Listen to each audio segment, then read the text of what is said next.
Bismillahirrahmanirrahim. Assalamualaikum warahmatullahi wabarakatuh. Waalaikumsalam. Orang tua saya tidak terlalu paham tentang agama, sholat, fikih. Alhamdulillah saya dimasukkan ke pondok. Apakah boleh saya mengajari orang tua saya? Orang tua itu tidak pernah melihat anaknya itu besar. Tak tahulah orang tua antum ya. Kalau orang tua saya, dia tak pernah melihat saya besar. Kata dia, aku menengok kau macam kau baru berjalan dulu. Baru berjalan berarti umur berapa? Umur 2 tahun. Umur 2 tahun. Orang tua itu sampai tua pun kita, dia melihat kita seperti anak yang baru berjalan. Pergi dia umroh. Pergi dia umroh. Pembimbing umroh itu kawan saya. Balik umroh apa kata dia? Hebat pembimbing umroh. Mantap Ustaz itu ceramah. Kalau bisa kau macam itulah. Padahal jauh hebat saya lagi.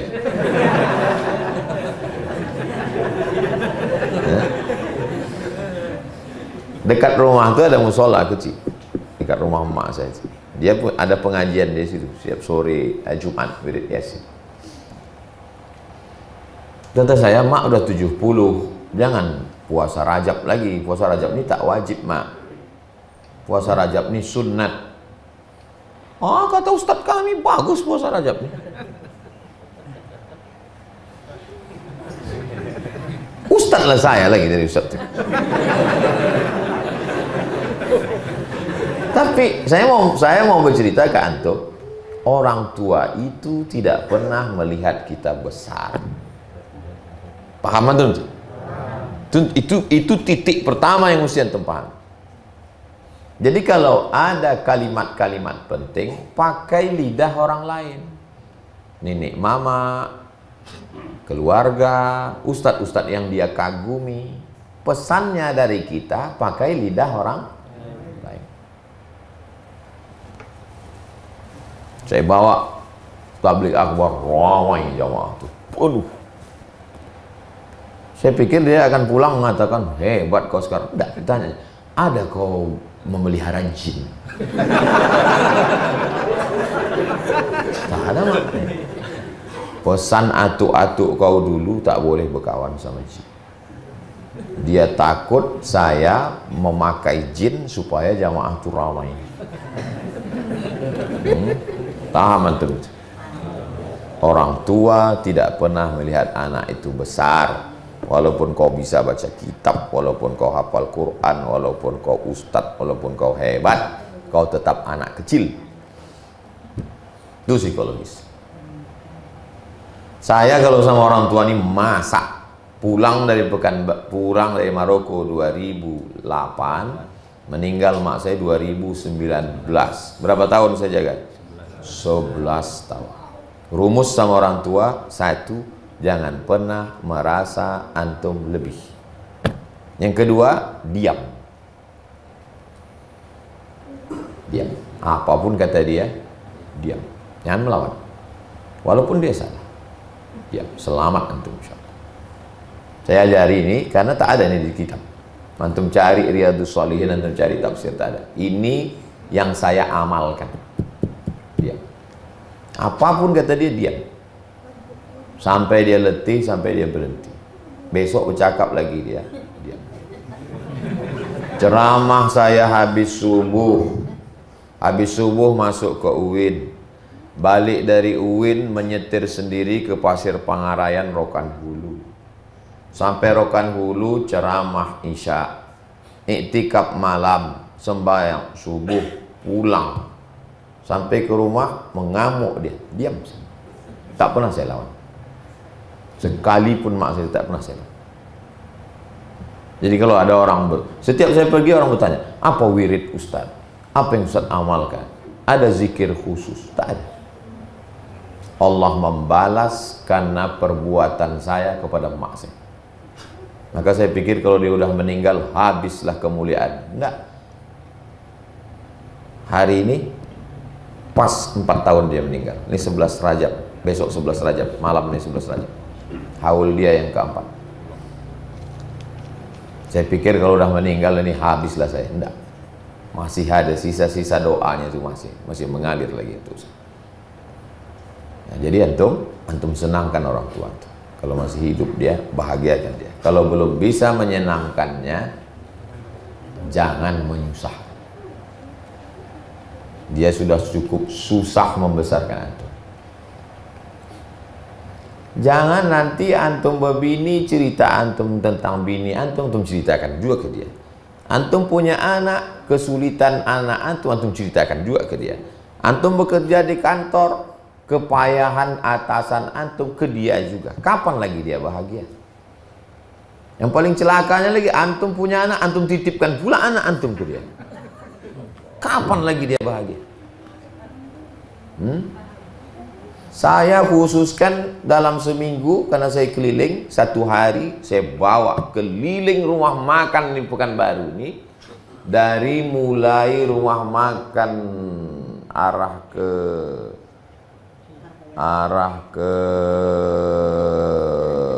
Lipat Kain sebelah kiri tepi sungai, apa namanya, tempat ikan baung, banyak ikan baung, sampai semua rumah makan yang besar-besar, yang sedap-sedap, yang mewah-mewah, yang mahal-mahal di Pekanbaru ini saya bawa.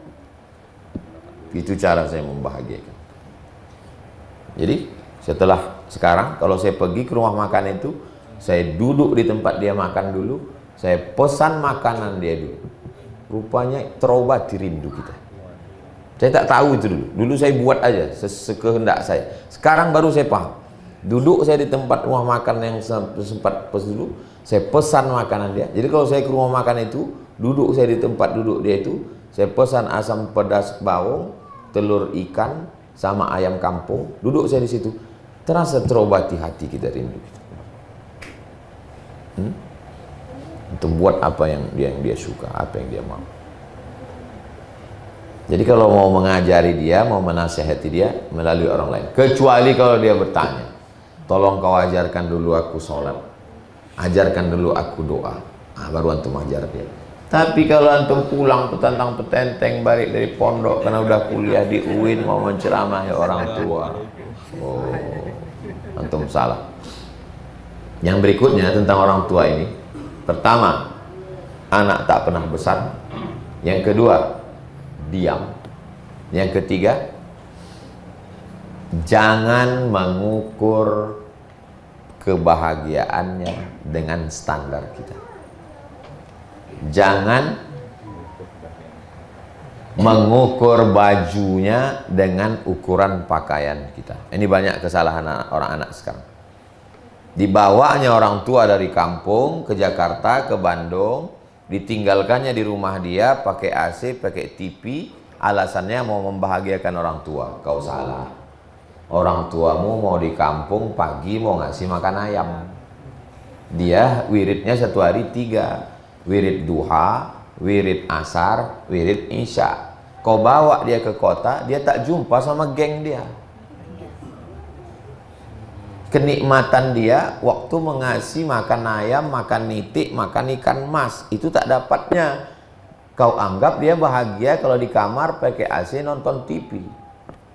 Itu kekeliruan. Banyak. Ustaz, ibu saya bawa ke Jakarta, saya kasih rumah.